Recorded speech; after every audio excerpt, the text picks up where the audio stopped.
ReShawna Leaven with Keller Williams United, and I assist buyers and sellers with their real estate goals in Virginia, Maryland, and DC. Awesome. How did you get into real estate?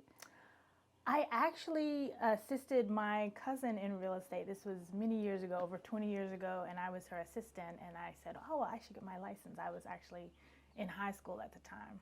Mm-hmm. Yeah, and your cousin, you started with your cousin? Yes. In real estate? Yes. Yeah. Was she kind of a mentor to you? She was a mentor at the time, but she was actually in the Tidewater area in Virginia. So okay. Different part of Virginia. Different part. So you relocated up here? Yes. And started practicing real estate here? Yes. Yeah. And how long have you been in real estate? This is year 21. Yeah, exciting. Wow.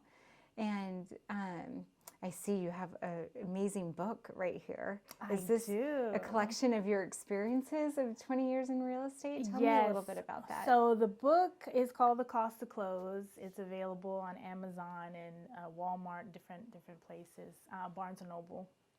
But the book is 40 stories of challenges that I have had with other agents, with clients, getting them to the finish line, because no one sees, we all see the HGTV things on TV, everything, the glitz and the glamour, everything's nice, and the reality TV shows.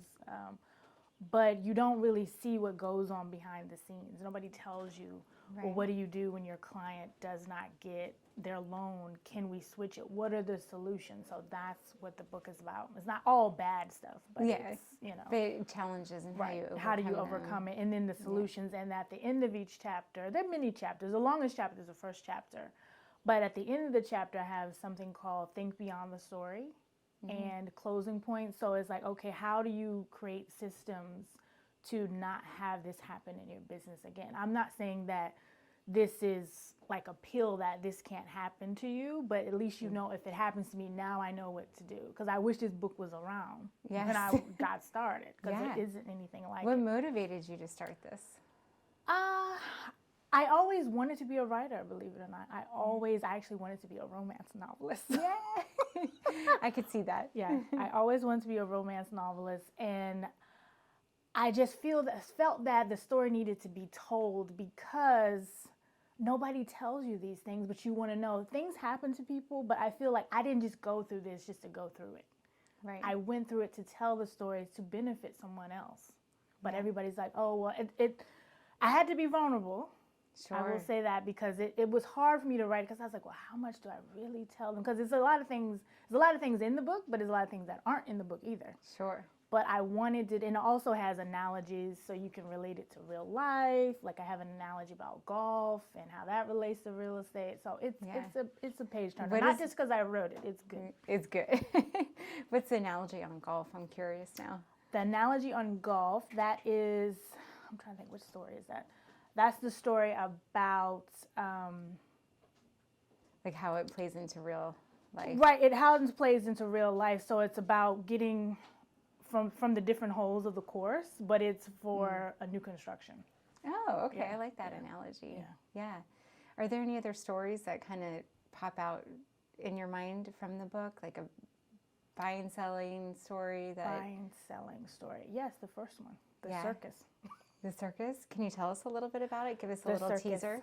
The teaser. Let's see. The circus is about a husband and wife. They move into their new home. And then within 4 months, they decide they don't like the home and they want to move into another home across the street. No, not across the street, but around the corner from where they are. Still same neighborhood, but they like the new house, so they decide to move. So within 9 months, they bought a house, sold that house, and moved into another house. And that's a pretty short time frame. Right, and then they were homeless for a little while, and it was a little bit of drama. So that's the longest chapter, and that's the first chapter. And that's the first chapter. Yeah. But it's very good. What are some of the challenges you're seeing in real estate these days, and how are you overcoming those challenges? Well, the challenges are with, inventory is still tight. Yeah. It's, except in certain areas, is only area right now that has the most listings, I would say, is DC. Yeah. They have over 1,000 right now, which is a lot. Wow. That's a I was surprised they actually had that much. When I looked, I was like, oh, that's a lot. That's a lot. More than all the counties combined. Really? Yeah, because I keep just hearing over and over again how low the inventory is. Very and houses low. in our neighborhood, as soon as they get up, they're going Exactly. pretty Bidding quickly. wars. Yeah. Bidding wars.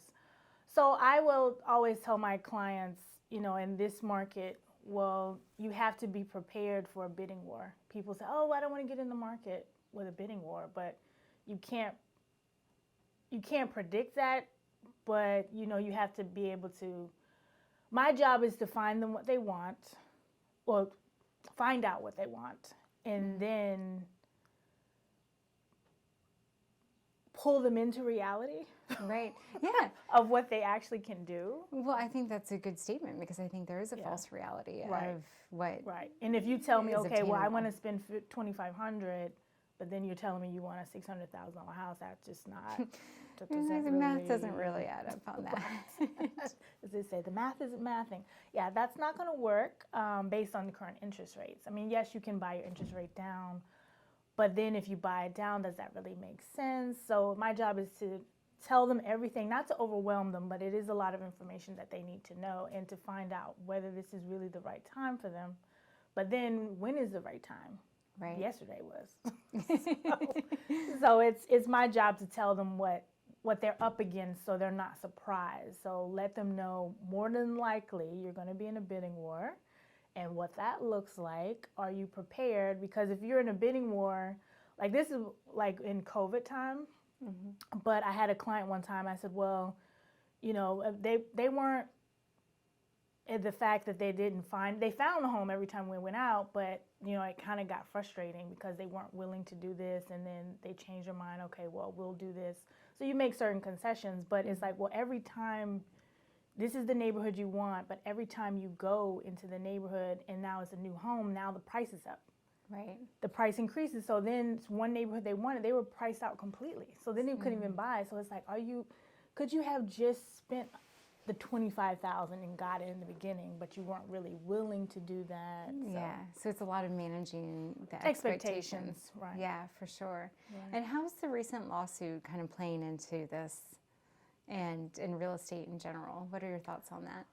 Well, it will impact things. I will say this, because I've been doing this a long time. A lot of people got into real estate because they thought it was an easy thing. Now, real estate can be easy, but it can be challenging as well. Of course, yeah.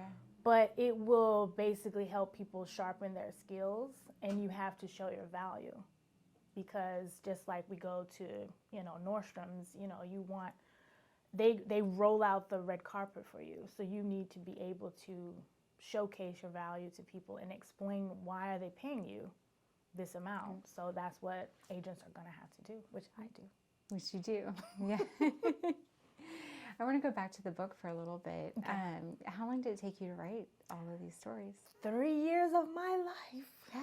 So this was a big passion. Big project. passion, yes. Yeah. And I literally locked myself in my home office to finish it the last 2 months of last year. Yeah. I finished it on my birthday.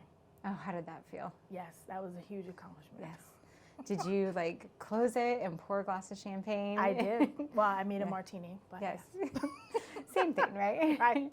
Poured a cocktail and Right. you were like, wow. Yes, I was like, I'm finished. And then where do you go from there? So you've written it, and then what happens? You have to find someone to publish it? How does it work? I self-published. Okay. Yeah, I got an editor. I self-published. And then I first put it on Barnes & Noble. Uh-huh. And then I had people say, oh, well, you put it on Amazon. So then I decided to put it on Amazon and all the other websites. So it's digital as well as in print. Yeah.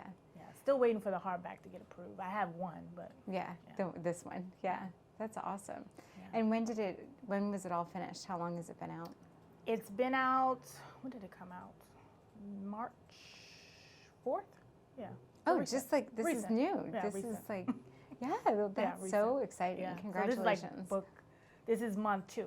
Yeah. Is it month 2? Yeah, 2 month 2. 2 months. Yeah, that's awesome. I feel like you need to give yourself a nice pat on the back Yes. for that. Yeah, that's a huge accomplishment. Yes. Okay.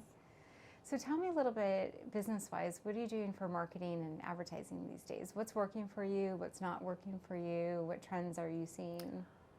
Well, I like to do a lot of video, educational, because people need to see, because I'd get a chance for them to see me and then them to tell them about what the market is doing. Yeah. So giving them little snippets of learning. Okay. You know, so if it's something about like a new home buyer program or something that they can do to get their home ready for sale, different things like that. Yeah. Yeah. And kind of guiding them through. Right. Guiding them through that. Yeah. What's not working, I would say, like Facebook marketing. That's a. Yeah, you think that's on its way out? I would say it's on its way out, but it takes a lot of money to invest in that, and that's a long game. You have to spend a lot of money with that. It does work, but do I really want to spend that money up front? No, I don't. Yeah. Well, I guess it depends on what type of business you have. Sure. Yeah. Yeah. For real estate, I don't think that's it. No. Yeah. And you've been in the business for 21 years, so Right. you've definitely seen all the trends, right? Yeah, I rather, as they say, love on my clients more. If I'm going to spend the money, I'd rather just spend it on them. That's good. Love on your clients a little bit more. Because then I can see where it's going. Yeah. And then I'll get a referral. Yeah. Like, this is somebody I have no idea. That's what I was going to ask next. Yeah. How are you getting your clients in? I would say, from the people I know, a sphere of influence. And that's why they always say work your database. That is a true statement. Yes. And my website, because it's been around a long time, and YouTube. Yeah, and doing those educational videos. Mm-hmm. Yeah. Because people want to know about the area. If you think, like, say if you came from, Arizona and you want to move here, you know nothing about this area at all. And first thing you're gonna do is gonna have a payment shock.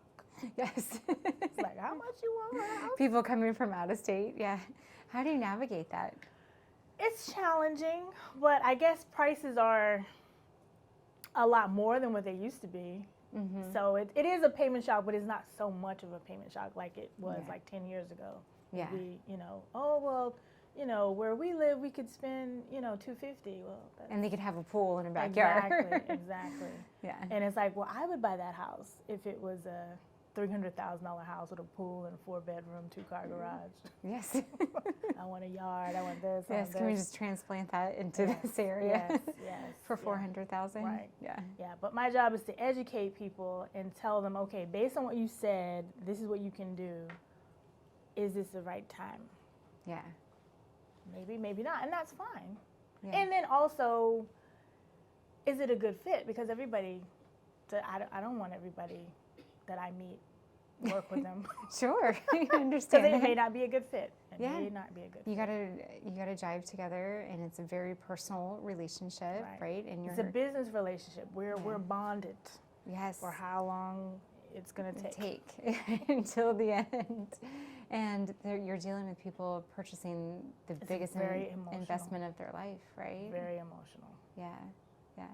How do you help a client that, I know we talked a little bit about like sticker shock and stuff, but maybe someone that's having to downsize and they can't get what they thought they were going to get. How do you help an emotional buyer?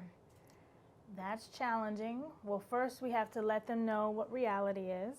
Mm-hmm. This is what we have. And then tell them maybe they may have to, if they can't find anything in their price range, maybe they may have to change home type. It's like maybe you don't need a villa or townhome, maybe a condo may be best. Or maybe a condo might be too much with the condo fee. Maybe a townhome might be best. Or maybe a smaller single family. Yeah. So, and then maybe we need to change the zip code. Yeah. Zip code. Change zip code and manage those expectations. Right. Yeah. Right. And then, you can't dictate the market. The market is what it is. So it's like, well, I show them. It's like, I'm not making this up. I didn't put in some special, filter. So I show them from the MLS. I'm searching with them. I share my screen. This is what we have. This is what we have, and this is and what this you is need it. to wrap your head around. This is it. So, Yeah. But sometimes people, it's tough love, but I'm telling them, I don't want to give them a false sense of what the market is, because then that's going to be more work for me to try to reel them back in with reality. Right. That, so you just kind of lay it out on the table. Yeah. And be tactful, but Of course, yeah. In your 21 years experience, have you had a chance to mentor somebody else? What advice would you have for someone getting into the business? Ooh, that they want to do it? No. You will have to have a lot of patience, and you need to read the book. But yes, beyond that, read the book first. Read the book first. Then. Yes. Well, they might not want to get into real estate. No, I'm kidding. Yeah. No, you need to. In your downtime, you need to beef up, sharpen your skills about knowing the contract, knowing all that stuff, because your emergency when you have that client like, oh, I don't know how to do this, that's not my emergency. You need to already know how to do it. If you're not showing houses, if you're not doing anything, you need to, like you were studying for your exam, you need to know that contract inside and out. You're not doing anything. You're not even writing offers. I would even say, this is what I was told when I got in real estate. Go preview 5 properties, then come home or come to your office or wherever and do competitive market analysis on those to see if they're actually priced correctly. Oh, yeah. So then you will know the market. Yeah.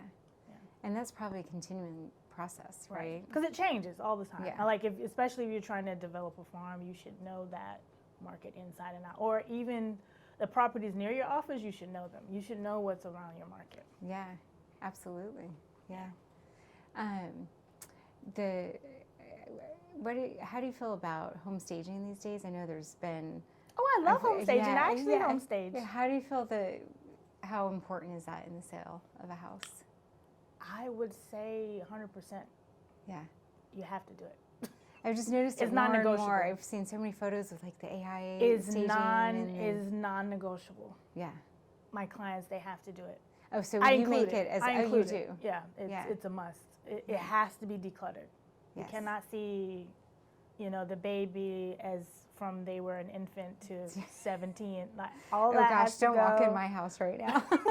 That has to go. Like we love them. What are your top like 5 things that someone should do? Yeah, for someone to do. Like you said, first like decluttering. Right, decluttering. A lot of people that's a must. Like you have to do that. But declutter, take down personal things. I would say anything related to religion, take that down. Anything we want to make the home as marketable as it can, but we want to make it seem like it's inviting to someone, not that you're just visiting you. They need to feel like they can live there. Right. If they don't feel like they're living there, they're never going to live there. Right. And the first thing we have to do is capture them online. Because if we don't capture them online, they're never coming. Yeah. They might, because it might not be any homes on the market, but so getting those amazing photos. Exactly. Yeah. Has to be professionally. Yes. Photography. Yeah. Because iPhones, like the little. It just doesn't. It's never the same. No.